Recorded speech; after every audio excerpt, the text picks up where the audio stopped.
வணக்கம் நண்பர்களே. நான் உங்கள் ஆனந்த் கார்த்திக். எல்லாம் நன்மைக்கு யூடியூப் சேனல் மூலமாக நம்ம இன்றைக்கி பார்க்க போகிற ஜோதிட தகவல் என்னென்னு பார்த்தீங்கன்னா, இந்த மார்ச் 15 நடக்க போகிற செவ்வாய் சனி, அதாவது செவ்வாய் பயிற்சி சனியோட கூட்டணி போடுறாரு. இதனால் என்னென்ன மாற்றங்கள் நடக்க போகுது? இது 45 நாள் இருக்கும். இது ஏன்னா செவ்வாய் எப்பவுமே செவ்வாய் பயிற்சி 45 டேஸ் இருக்கும். அந்த 45 நாள்களில் என்னென்ன மாற்றங்கள் நடக்க போகிறது தான் பார்க்க போகிறோம்.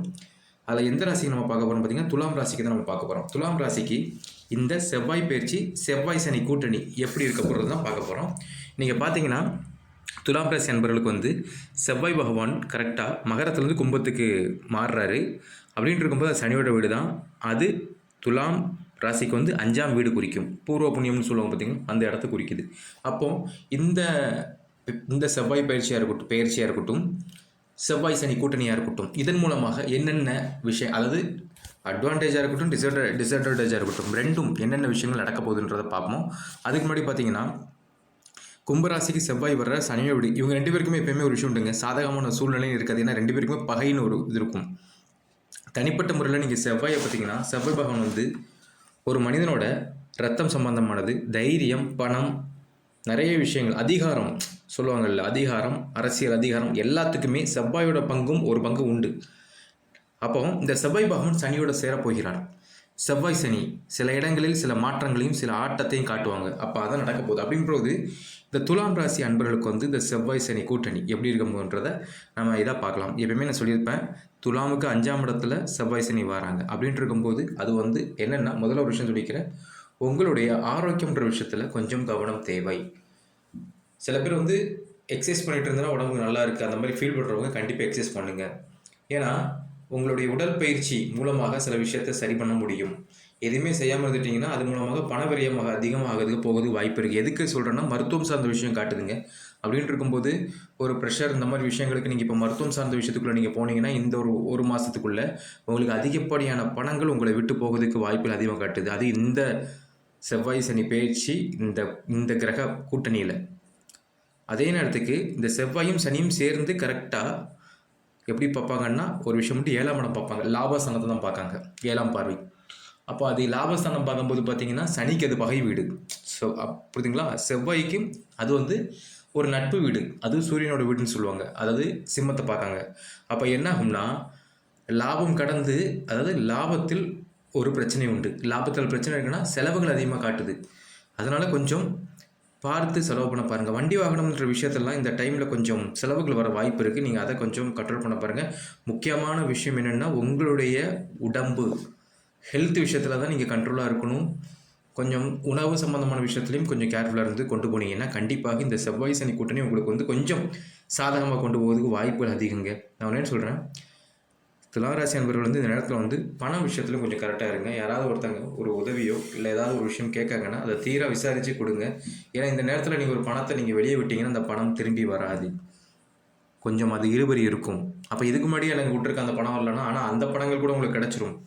இப்போ நீங்கள் இது பண்ணுறோம் பார்த்தீங்களா, இந்த பணம் கிடைக்கிறதுக்கு கொஞ்சம் இதாகும். அதனால் கொஞ்சம் கவனமாக நீங்கள் இருந்து செயல்பட்டால் நல்லா இருக்குங்க. அதுக்கு தான் நான் சொல்கிறேன். எதுக்கு நான் இன்னொரு விஷயத்தை நான் சொல்லிக்கிறேன், நான் வண்டி வாகனம் சொல்லியிருந்தேன். வண்டி வாகனம் ஓட்டும் போதும் சரி, அதுக்கு ஏதாவது பழுது வந்தாலும், பழுது சொல்லுவாங்க ரிப்பேர் மாதிரி வந்தாலுமே, அதுக்கு ஒரு செலவு காட்டுறதுக்குரிய ஒரு விஷயத்தை இப்போ தான் காட்டிகிட்ருக்கு. இதில் ஒரு விஷயம் உண்டுங்க, சில பேர் கேஸ் நடந்துகிட்ருக்கும், அவங்களோட லைஃப்பில் ஏதாவது ஒரு கேஸு, அவங்களுடைய வழக்கு ஏதாவது போயிட்டுருக்கும், அந்த விஷயத்துலையும் கொஞ்சம் இழுபறி காட்டுது. ஏப்ரலுக்கு அப்புறம் உங்களுக்கு முடியறதுக்கு வாய்ப்பு இருக்குது. இந்த நேரத்தில் போனீங்கன்னா கொஞ்சம் அலைச்சல் காட்டுதுங்க. அதனால் கொஞ்சம் எல்லா விஷயத்துலையுமே நீங்கள் பார்த்து நிதானமாக செயல்பட பாருங்கள். மேக்ஸிமம் நான் அந்த கேஸுக்கு நான் போக வேண்டாம்னா நீங்கள் போகாதீங்க தயவு செஞ்சு. நீங்கள் வீட்டிலே இருந்துக்கலாம், அதை நீங்கள் அவாய்ட் பண்ணிக்கலாம். அப்படி பண்ணால் கூட உங்களுக்கு சாதகமாக தான் இருக்கும். சொல்கிறது புரியுதுங்களா? நீங்கள் அங்கே போயிட்டு வந்தோன்னா உங்களுக்கு அது இழுபறியாக தான் இருக்கும். கேஸுன்றது இருக்கும், இழுபறியாக இருக்கும். உங்களுடைய பிள்ளைகள் உங்களுக்கே தெரியும். இப்போ இந்த ஏப்ரல் மாதம்ன்ற போது நிறைய பேருக்கு எக்ஸாம் முடிஞ்சு அடுத்து உயர்கல்வின்ற விஷயத்துக்குள்ளே போவதுக்கு இதாகும்போது பல குழப்பங்கள் உண்டாகும். படிப்புன்ற விஷயத்தில் அந்த குழப்பங்கள் வரும்போது என்ன ஆகும்னா, உங்களுக்கு ஒரு நிம்மதி இல்லாத நிலை உண்டாகும். மேக்ஸிமம் துலாம் ராசி அவர்களுடைய பிள்ளைகளாக இருக்கட்டும், இல்லை துலாம் ராசிக்காரர்களே படிக்கணும் மாணவர்களாக இருக்கட்டும், 1க்கு 2 தடவை யோசித்து நல்ல முடிவுக்குள்ளே வாங்க. ஏன்னா இப்போ இந்த ஏப்ரல் மாதம்ன்ற சொல்லும்போது உங்களுக்கு ஒரு முடிவெடுக்கக்கூடிய ஒரு காலத்தில் போயிட்டுருக்கீங்க. அப்படின்ட்டு இருக்கும்போது கொஞ்சம் நீங்கள் எல்லா விஷயத்தையுமே தெளிவாக முடிவெடுத்தால் கண்டிப்பாக ஒரு நல்ல மாற்றம் உண்டு. சரிங்களா? பண விஷயத்தில் தாங்க ரொம்ப கவனமாக இருக்கணும். இன்னொரு விஷயம் சொல்கிறாங்க, யாருக்கும் போய் ஜாமீன் கையெழுத்து எதுவும் போட்டுறாதீங்க. யாருக்கும் போயிட்டு அவங்க ஹெல்ப் கேட்காங்க, நீங்கள் போய் இது வாக்கு கொடுக்காதீங்க, நான் இவருக்காக இருக்கேன், ஜாமீன் சொல்லணும், நான் இவருக்காக இருக்கேன், என்னை நம்பி கொடுங்க, அந்த மாதிரி யாருக்கும் போய் வாக்கு கொடுத்துறாதீங்க. செவ்வாய் சனி சேர்க்கைன்ற போது பண விஷயத்தில் ஒரு லாட்டை காட்டிடுவாங்க, கடைசியில் நம்ம கையிலேருந்து போடுற மாதிரி வந்துடும். அதனால் கொஞ்சம் கவனமாக இருந்துக்கோங்க.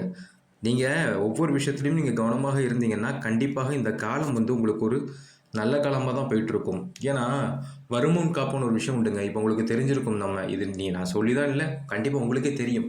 அப்போ அந்த நேரத்தில் உங்கள்கிட்ட ஒரு அமைதின்ற விஷயம், பொறுமைன்ற விஷயம் இருந்துச்சுன்னா கண்டிப்பாக எந்த பிரச்சனையாக இருந்தாலும் உங்ககிட்ட வராது.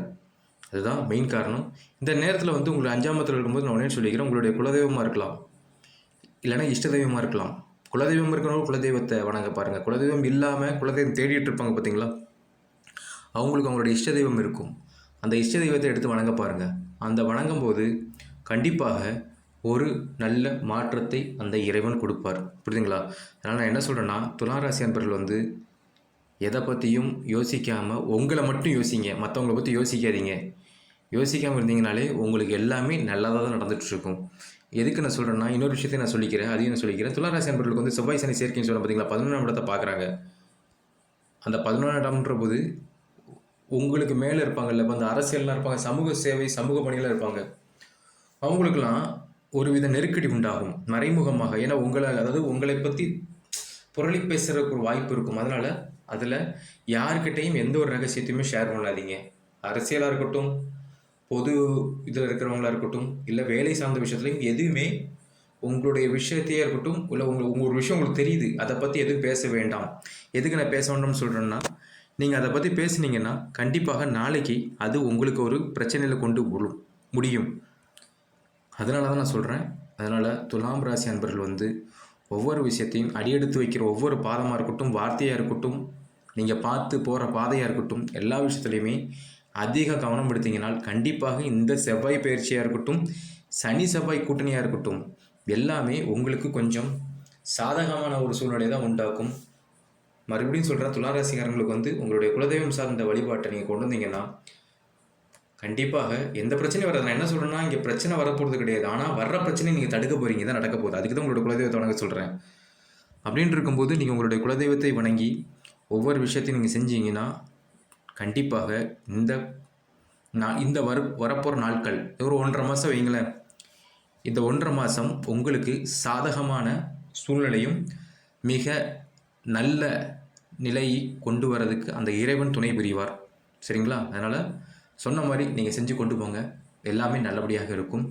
இந்த வீடியோ உங்களுக்கு பிடிச்சிருக்கும்னு நினைக்கிறேன். இந்த வீடியோ பிடிச்சிருந்தனா லைக் பண்ணுங்கள், ஷேர் பண்ணுங்கள், எல்லாம் நன்மைக்கு யூடியூப் சேனலை சப்ஸ்கிரைப் பண்ணுங்கள், சப்போர்ட் பண்ணுங்கள். இதே மாதிரி அடுத்தடுத்த வீடியோக்கள் வந்துட்டு இருக்க போது. நன்றி, வணக்கம்.